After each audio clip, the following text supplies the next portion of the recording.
নবী আমার নবী যখন সাহাবারা যখন ডাক দিলেন, ডাক দেওয়ার সাথে সাথে সবাই উপস্থিত হয়ে গেল, সবখান থেকে উপস্থিত হল, যারা সমাজের শ্রদ্ধা আছে সবাই উপস্থিত হল।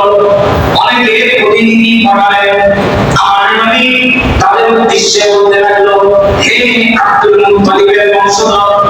আমার নবী এক বংশের নাম ধরে ধরে ডাক দিল, হে বিহরের বংশধর, হে কাবের বংশধর।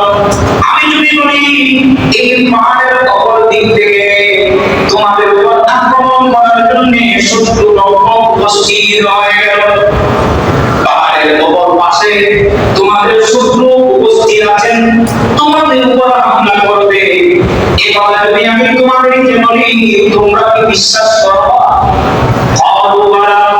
তারা বলতে লাগলেন, আমরা সবাই বিশ্বাস করব।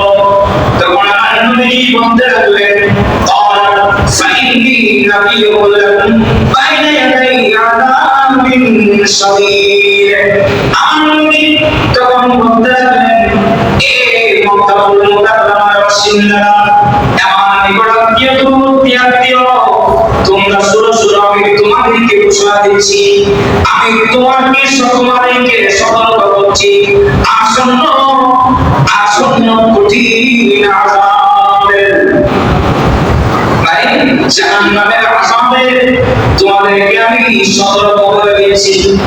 এটা যখন বলল সবাই বুঝে গেল, কারণ এতদিন আমার নবী গোপনে ইসলামের দাওয়াত দিয়েছেন, মানুষকে গোপনে যখন তালিম দিতে লাগলো, এই আত্মীয় স্বজন মক্কাবাসীরা